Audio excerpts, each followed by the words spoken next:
Hello बच्चों, तो आप लोग का एक बार फिर से स्वागत करते हैं physics classes bye CP sir YouTube channel पर।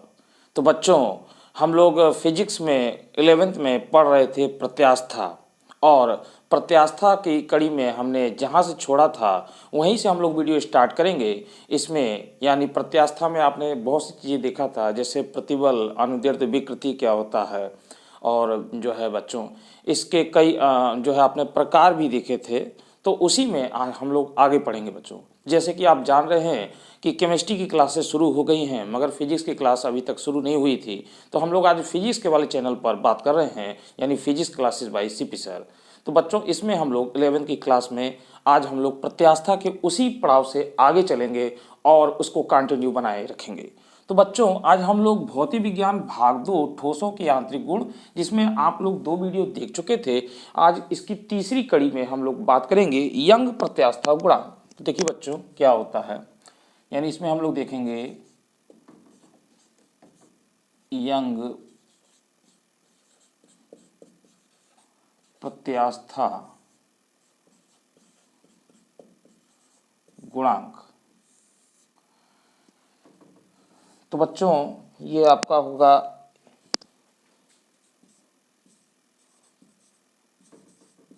Young modulus of elasticity.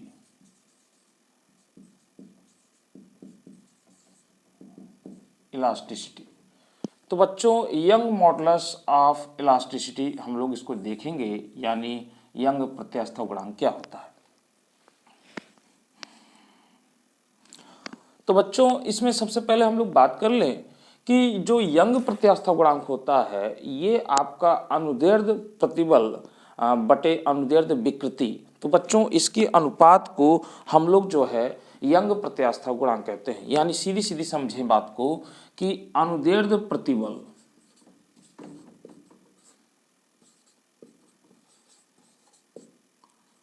अनुदैर्ध्य प्रतिबल और अनुदैर्ध्य विकृति, यानी बटे अनुदैर्ध्य विकृति। बच्चों, इसके अनुपात को ही हम लोग यंग प्रत्यास्था गुणांक कहते हैं। यंग प्रत्यास्था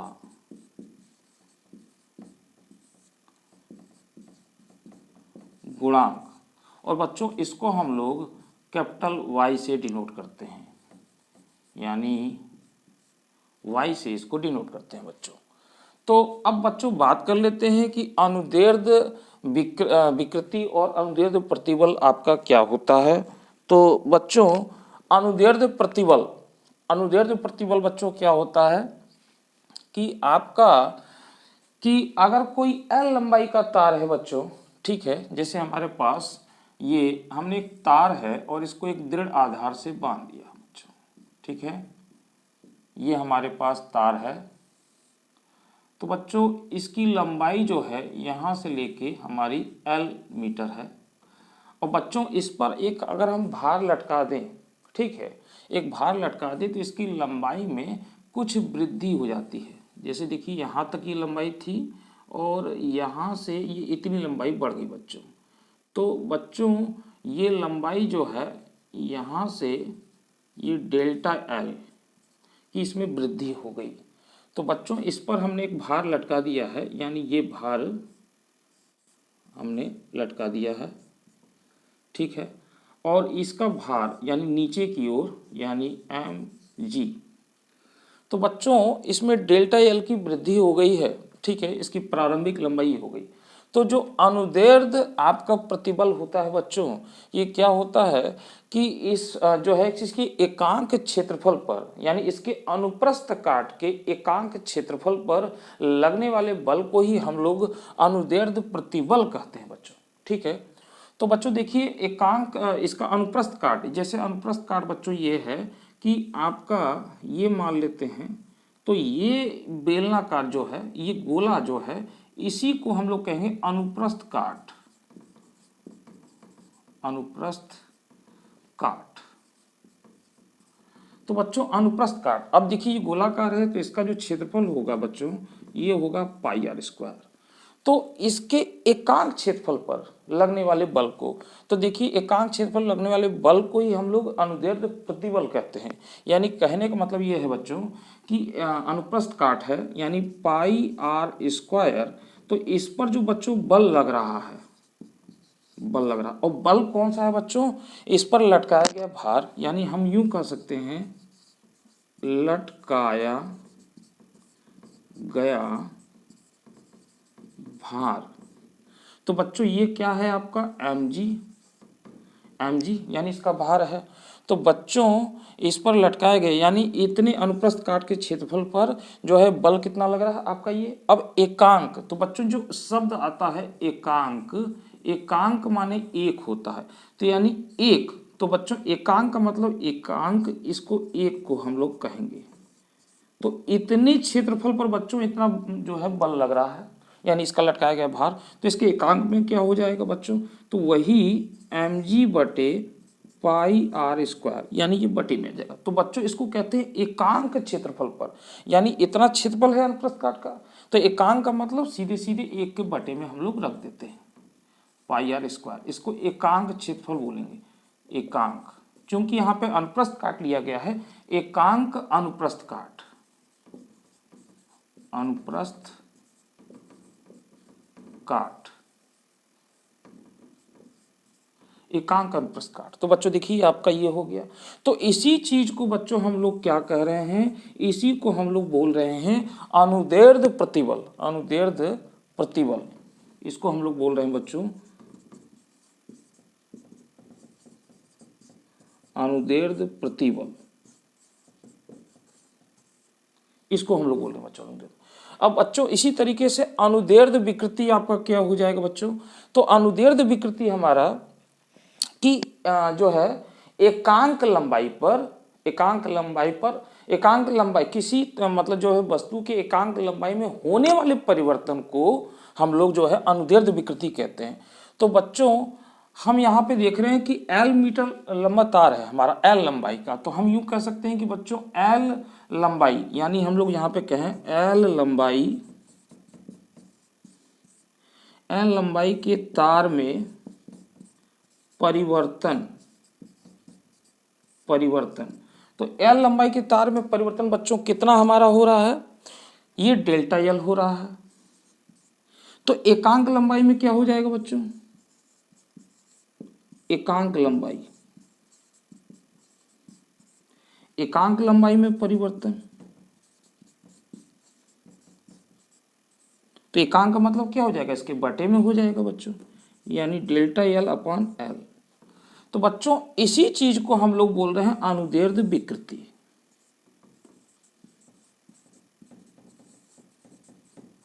अनुदैर्ध्य विकृति। ध्यान समझना बच्चों, एक एक चीज मैं आपको बताते चल रहा हूं, एक एक चीज को स्पष्ट हम लोग करेंगे, ठीक है।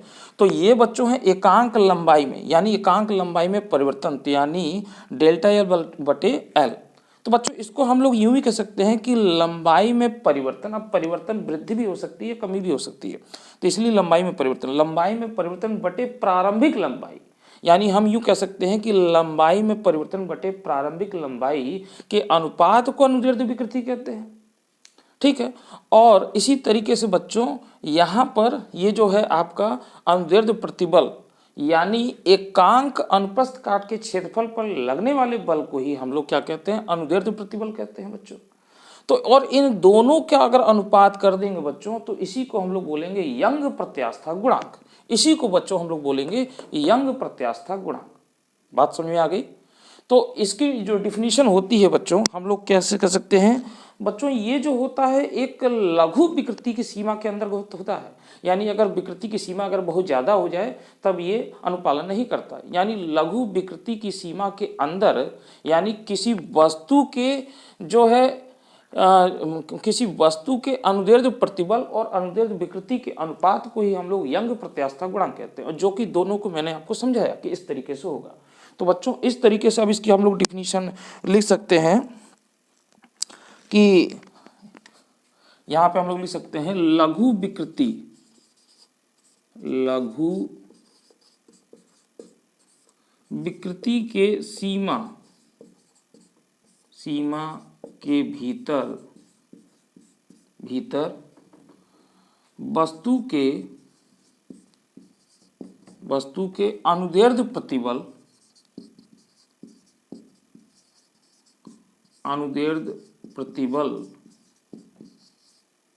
तथा अनुदैर्ध्य विकृति के अनुपात को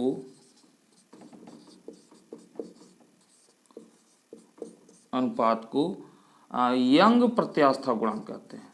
यंग प्रत्यास्था गुणांक कहते हैं। ये बच्चों इसकी डिफिनीशन हो जाएगी, तो यानी बच्चों हम लोग ये कह सकते हैं कि यंग प्रत्यास्था गुणांक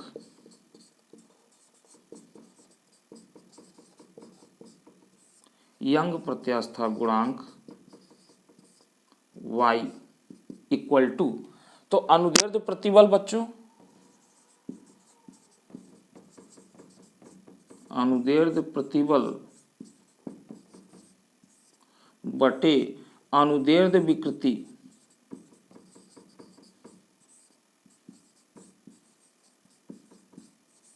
ये।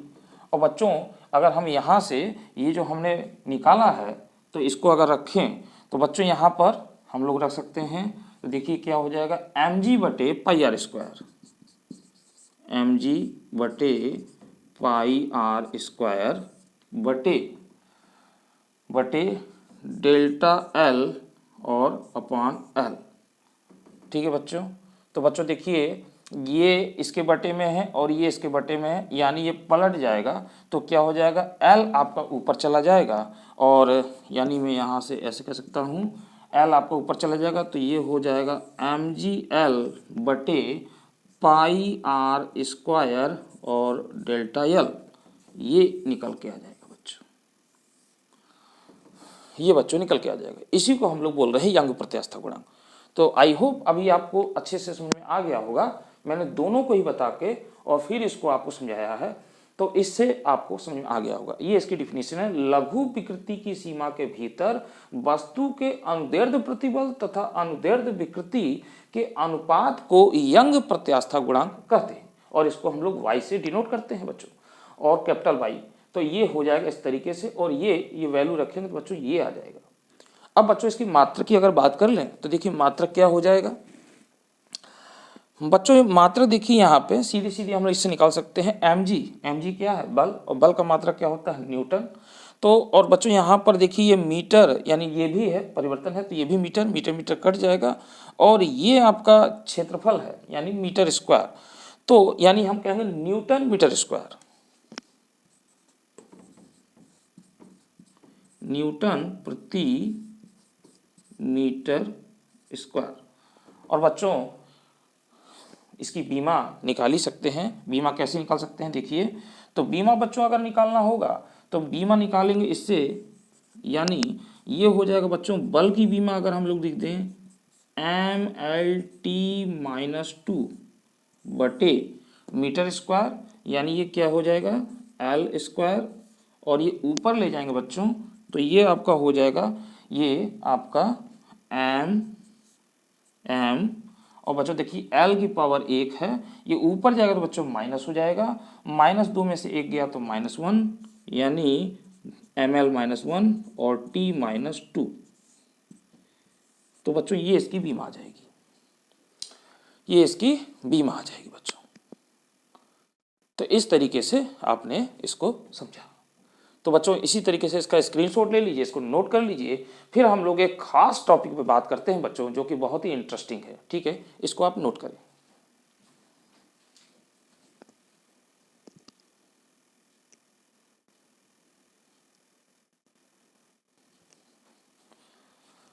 हाँ बच्चों, तो ये आपने नोट कर लिया होगा। अब बच्चों हम लोग आगे बात करते हैं कि अगर रबर की एक गेंद ली जाए और एक स्टील की गेंद ली जाए तो किसमें प्रत्यास्थ अधिक होगा, ठीक है, तो किसमें प्रत्यास्थ अधिक होगा। तो बच्चों सबसे पहले तो ये बात है कि प्रत्यास्थता क्या है, यानी किसी वस्तु पर जो है, जो हम बाह्य बल लगाते हैं यानी विरूपक बल लगाते हैं, तो उस वस्तु में प्रत्यास्थता का गुण जो है उस बाह्य बल का विरोध करता है। यानी अगर किसी वस्तु में जो है कि अगर उसके आकार में परिवर्तन करना है, उसके आकार में परिवर्तन करना है तो उस पर उतना ही ज़्यादा बल लगाना होगा। जितना ज़्यादा बल लगाएंगे यानी उतना ही उसमें प्रत्यास्थ होगा, ठीक है, यानी वह एक बल की सीमा रेखा के भीतर आएगा। तो यहाँ पर बच्चों अगर हम देखें तो इस हिसाब से स्टील में अधिक बल लगाना पड़ेगा, है ना। तो स्टील की जो गेंद है उसमें अधिक बल लगाना पड़ेगा, यानी हमारे पास एक स्टील की गेंद है और एक रबर की गेंद है, दोनों ही जो है कि समान आकार की है, और उसको अगर हम जो है अगर जो है कि उसको देखें तो प्रत्यास्थता किस में ज़्यादा है, हम लोग इस पर बात करने वाले हैं, ठीक है। तो पहले मैं इसको मिटा देता हूँ।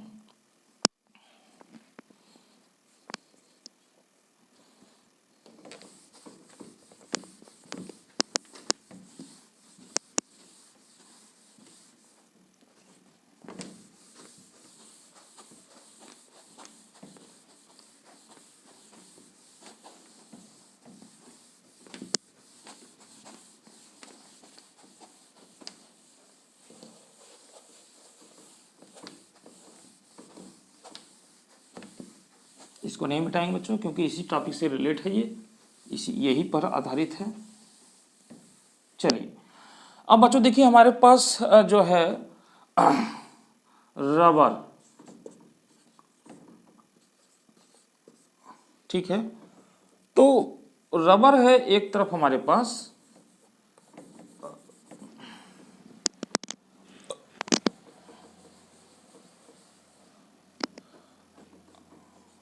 रबर है और दूसरी तरफ बच्चों स्टील है, स्टील है, ठीक है, स्टील है। तो बच्चों यहाँ पे देखिए कि हमारे पास समान लंबाई, हम समान लंबाई लेंगे तो यहाँ पे हम लिख सकते हैं समान लंबाई L व समान त्रिज्या, समान त्रिज्या की रबर व स्टील, स्टील, ठीक है, रबर व स्टील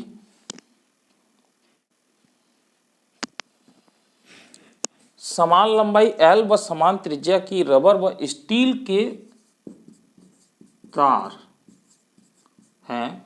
तो बच्चों इसमें जो है कि बल लगाने से इनके लंबाई में परिवर्तन हुआ, ठीक है, बल लगाने से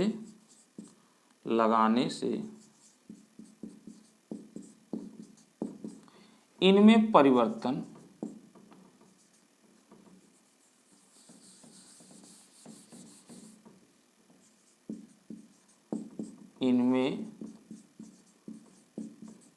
परिवर्तन तो बच्चों जो आपका रबर है तो उसमें जो परिवर्तन होगा बच्चों तो वो हम लोग कह सकते हैं कि डेल्टा एल एस कर लेते हैं बच्चों, परिवर्तन, ठीक है। पहले हमने क्या लिखा है, यहाँ पे रबर लिखा है तो सॉरी रबर के लिए आर व डेल्टा एल और स्टील के लिए एस कर लेते हैं बच्चों, एस है, ठीक है बच्चों। तो यहाँ पर और इसमें बच्चों देखिए तो इनके यंग प्रत्यास्थता गुणांक क्या हो जाएंगे, तो हम यूं कहें रबर का यंग प्रत्यास्थता गुणांक,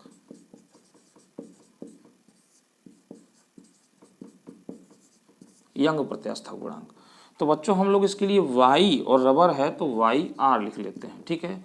अब मैंने क्या बताया था आपका mgl बटे pi are square into delta L, तो बच्चों यहाँ पे हम लोग क्या कर सकते हैं mg और l, ठीक है, l बटे pi are square into delta L, तो डेल्टा एल और यहाँ पर रबर है तो आर लिख दें बच्चों।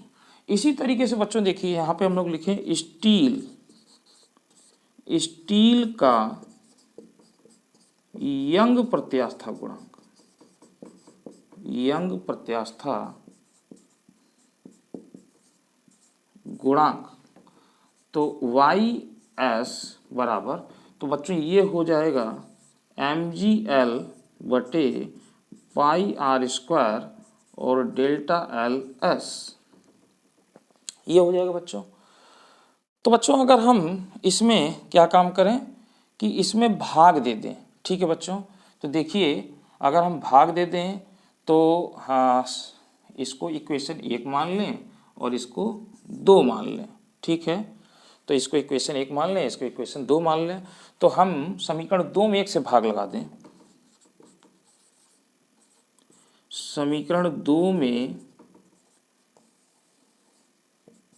1 से भाग देने पर, तो समीकरण 2 ये है, तो बच्चों ये हो जाएगा वाई एस बटे वाई आर, ठीक है। वाई एस की वैल्यू क्या हो जाएगी बच्चों, एम जी एल बटे पाई आर स्क्वायर और डेल्टा एल एस, ठीक है। अब वाई आर इसका मान रखेंगे तो बच्चों ये ऊपर चला जाएगा, pi are square delta L r बटे और ये हो जाएगा आपका एम जी एल। तो बच्चों देखिए यहाँ से ये पूरा कट जाएगा और इससे ये भी कट जाएगा, तो आपके पास क्या निकल कर आ जाएगा बच्चों, ये आ जाएगा डेल्टा एल आर बटे डेल्टा एल एस। अब बच्चों यहाँ पे एक चीज़ गौर करने वाली बात है कि अगर एक तरफ बच्चों हम लोग रबर का जो है डोरी है और एक तरफ हमारे पास स्टील है बच्चों, स्टील का मतलब तार है, दोनों के तार हैं, रबर डोरी मतलब वही तार। तो बच्चों अगर इस पर समान जो है भार लटकाया जाए, यानी नगण्य बल है एक तरीके से नगण्य बल, तो इसमें अगर समान भार लटकाया जाए बच्चों तो इसमें जो वृद्धि होती है वो ज़्यादा होती है, यानी इसमें जो वृद्धि होती है वो ज़्यादा होगी। सीधी सी बात है कि अगर कोई भी सामान अगर भार लटकाया जाए तो रबर में बहुत ज़्यादा वृद्धि होगी, यानी हमारे पास ये वृद्धि ज़्यादा आई बच्चों, यानी जो इसमें जो परिवर्तन आएगा, वृद्धि आएगी वो ज़्यादा आएगी स्टील के अपेक्षा, क्योंकि बहुत खींचेगा। अब बच्चों यहाँ पर देखें कि ये ज़्यादा है, तो ये ज़्यादा है, इसका मतलब कि वाई एस ज़्यादा होगा, यानी हम यूँ कह सकते हैं कि delta L R is greater than delta L S, हाँ डेल्टा एल एस, तो ये ज़्यादा है, इसीलिए Y S is greater than Y R. तो यानी हम यूँ कह सकते हैं कि यंग प्रत्यास्था गुणांक जो है इसका ज़्यादा है, स्टील का ज़्यादा है, क्योंकि ये बच्चों अगर ज़्यादा होगा तो इसकी वैल्यू तो बढ़ेगी, इसका यहाँ पे गुणा कर दें तो ये मान ये जितना ज़्यादा होगा उतना ही बड़ा ये होगा, ये बड़ा हो जाएगा। तो यानी इस हिसाब से स्टील जो है बच्चों रबर की अपेक्षा अधिक प्रत्यास्थ है, स्टील की जो गेंद है वो अधिक प्रत्यास्थ है। यानी हम यूँ कहें बच्चों कि अगर हमारे पास जैसे मिट्टी की गोली है और रबर की गेंद है और हमारे पास जो है एक हाथी के दांत की गोलियां होती हैं बच्चों, अगर इनको समान ऊंचाई से, अगर समान इनकी है द्रव्यमान की गेंदें, तो अगर इनको समान ऊंचाई हैं तो फर्श से जितनी ज़्यादा ऊंचाई पर उठेगी उतनी भी ज़्यादा प्रत्यास्थ होगी, तो जो हाथी के दांत की गोलियां हैं वो आपकी ज़्यादा उठेंगी, ठीक है। यानी इसकी प्रत्यास्थ सीमा अधिक है, वहीं पर रबर का कम है और मिट्टी वाली तो बिल्कुल कम है, ठीक है। उसी प्रकार से स्टील का जो प्रत्यास्थ है वो अधिक है, यानी अगर इसमें हम देखें तो स्टील की गोली ज़्यादा उछेगी, तो इसमें प्रत्यास्थ आपका बहुत ज़्यादा है। इस तरीके से इसको प्रूफ किया जाता है बच्चों, यानी हम कह सकते हैं कि स्टील में प्रत्यास्थ ज़्यादा है, ठीक है बच्चों। तो बच्चों ये वीडियो आपको कैसा लगा, अगर आपको अच्छा लगा तो बच्चों इसको लाइक करिए, शेयर करिए, कमेंट्स करिए, इसमें अपने सुझाव दीजिए। अब फिजिक्स की वीडियो भी चालू हो गई है जो कि आपको कंटिन्यू मिलती रहेगी बच्चों, और उसी तरीके से केमिस्ट्री यानी गीता एकेडमिक पॉइंट पर आपको केमिस्ट्री की वीडियो मिलेगी और physics classes bye CP sir पे आपको फिजिक्स की वीडियो मिलेगी 11th 12th की, ठीक है बच्चों। तो इसको बच्चों ज़्यादा से ज़्यादा लाइक करिए, शेयर करिए, और जो बच्चे नए हैं इस चैनल पे वो इसको सब्सक्राइब कर लें और बेल आइकन को दबा लें, ताकि आपको आगे की लेटेस्ट वीडियो अब जो है मिलती है लगातार। तो बच्चों आज की इस वीडियो में इतना ही। अगली वीडियो में बच्चों इसी से हम लोग आगे की बात करेंगे और इस चैप्टर को समाप्त करेंगे, ताकि इसमें न्यूमेरिकल भी हम लोग बात करेंगे। ठीक बच्चों, तब तक मुझे दीजिए इजाज़त, तब तक के लिए शुभ रात्रि, सबा खैर।